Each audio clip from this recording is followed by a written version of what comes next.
What a lap from Julian Beaumer, carrying a lot of confidence into that first race. But here we go, 450 Group A qualifying, fueled by Quick Trip AC. And just my favorite part of the show. My favorite part too. And just something to keep in mind, the shorter the start straight, the more important gate pick is, because there's not a lot of gates you can get to start from. That's a good sign from the #1 of Jet. A bad sign if you're everybody else. Well, and the 96, Hunter Lawrence. Those HRC Honda 450s performing off the start. And that's what we've seen a year ago, right? You talk about last year in Supercross, SMX, Motocross. These Hondas were up front a lot with the first couple races. Hunter was, but Jet was a little bit off that grade. Yeah, it was a little bit off. And the great is, the great compared to the dirt starts when we changed this years ago, man, it just makes everybody a little bit closer. The best starter and the worst starter on dirt is a lot further apart than the best and the worst on great. So very important to get the elbows on the guys going into the first turn. But as JT and I were talking about earlier, looks like Jet's just continuing to find a little bit more comfort in that motorcycle, Justin. Yeah, for sure. And I'm really curious what he does here, because we talked about it in Q1 earlier. Jet typically takes his time, right? He usually lets everybody go. He takes his time. Now he doesn't have a choice. He hole shots the practice start. Now he's out front. What does he do here? Does he throw down some laps right away? It looks like he's just kind of taking his time again, being a little patient. If I know anything about the Lawrence camp, and I haven't been a big part of that personally, but just from what I've heard, pretty much everything with Hunter and Jet is intentional. So you know they'll have a plan. Right now, it looks like he's doing. Yep, there's his answer. Going back and doing what he always does. Chase likes to do the same thing. Let everybody go. Kind of work into it, right, Justin? Sometimes it's difficult to go out there. You just took a couple hours off, go out there right away and throw down a heater. Sometimes you just got to get the body warmed up a little bit. Yeah, there's no doubt about that. You see Cooper Webb on your screen.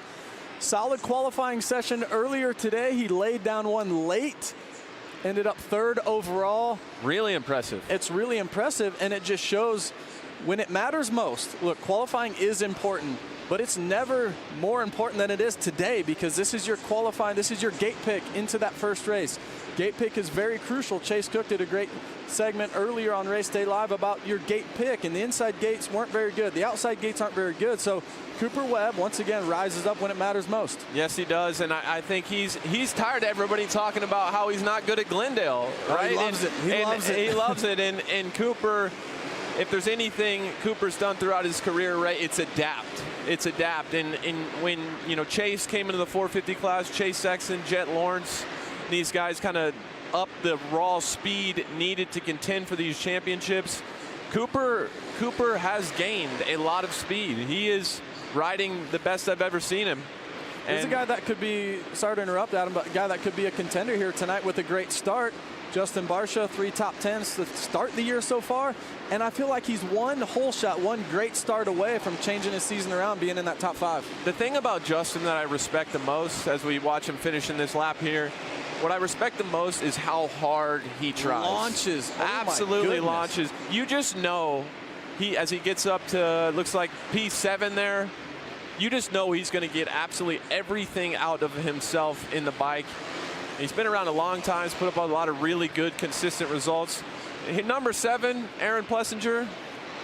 This is a guy that is in desperate need of a good lap and a good weekend. Well, he did throw one down already, so now he's 11th, which sounds much better than 17th where he was after Q1. He's got a 101.3 right now, but still 11th gate pick. You want to do a little better than that. Well, Aaron has never been one that puts much emphasis on qualifying practice, right? But these Triple Crowns with the format, it just kind of forces you to, as you see Justin Hill, one of the more technical riders. We see most guys sticking to that left side after the wall going 3-3. He kind of wheelied over that roller, did a little bit of a different rhythm here. But how about Justin Hill so far? 6th overall right now. McKinney, red 94, plate, fitting 4th overall right now. And he does it. He does it. We've been talking about that all day, Justin. That was incredible. Wow. Let's go down to the track with Chase Cook. He's got an update. Yeah, guys, it was kind of interesting in that gate drop that they just did for this qualifying session. I watched Roxon specifically. He didn't get a very good jump, and I also noticed that his whole shot device was stuck down. And Kenny was visibly trying to force his suspension to compress just enough to try and get that to unlock coming into that first turn. And I wonder, with this left-hand turn and then into a right, do these riders struggle to get that whole shot device to unhook going into that first turn? What are your thoughts, guys?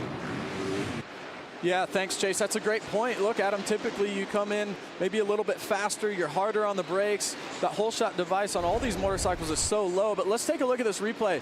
Typically, guys are doubling out. He launches all the way over the start straight. That is awesome. And Adam, we talked about that in the press box earlier this morning. We're like, do you think somebody could do it? Who says you can't teach an old dog new tricks? Kenny might be mad at me for calling him an old dog. But wow. He's 30 plus. He's 30 plus. Yeah, he's in the club. That was awesome. In the meantime, Eli Tomac, first guy in the 58 to the 58.9 chase right there too. So Kenny's probably think over jump a little bit. Anytime you see the foot dangling off like that, doing a little shake, you know you're either coming up really short or really long. Chase Sexton on screen right now. Look at that gear combo. That looks nice on that Red Bull KTM. It does, Justin. And this is such a stimulating job for me. There's so much going on right now, and wow, to steer with the rear tire like that, slide around that turn. Let's see what Jet throws down to the top. 58.0. Come on. Wow. Almost a second faster than everybody on track. He did that 1 week ago. He was 9/10 faster than everyone. There's his brother Hunter Lawrence. Solid start to the year, 2 top 5s. Yep. Pretty good, quietly a good season. I think they're still working on that new chassis, right, and finding some more comfort, but definitely a solid start for Hunter. He's always right there. He's been quiet as he jumps up to P5, 59.5. That's a good lap. Man, it's close at the top right now, Justin. This is nuts. It is close. Well, other than your leader, it's close. Second place, 58.9. Third, 59.0. Then 59.2. All low 59s right there. Wow. Eli Tomac, you know where he's at right now. He knows he's P2. Well, not anymore. Roxon actually goes to second, but Eli's setting up a lap right here, so let's see what he's got, AC. Oh, here we go. He rolls the wall to get as much speed as possible over the finish line, carry as much speed as he can into the lap. Let's see how he navigates this one. 3 out. Is he going to hit the 4? He's going for it right now. 4. Oh, yeah, there it goes.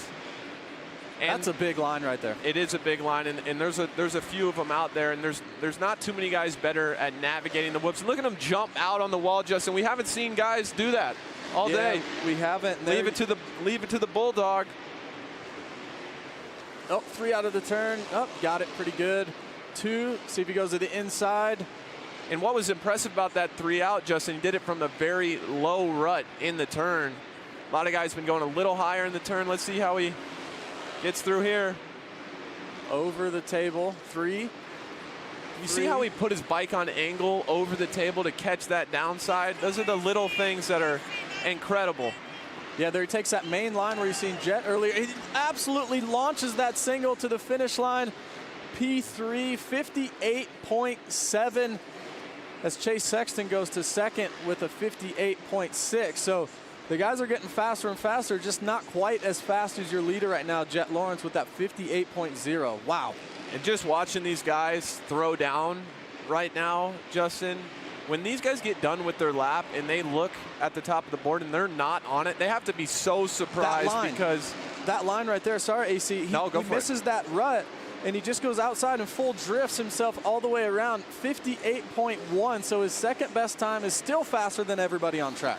And that is hard to do, Justin. Going to a flat turn like that, carrying so much speed off of that long rhythm section, and 2 laps in a row, just perfect. That's the number 4, Chase Sexton. He wants to go to the top right here. He's not done. 3, does he do the 4 out right here? Oh, yeah. Oh, yeah, no problem. Oh, that looks so fun. Let's watch this sand section. He starts far left. That radius was awesome. Wow. You see how much, I mean, you see how he hopped up on Southwick right there. Did you see how he hopped up on the wall right there too? And wow, look at him pump that 3.3.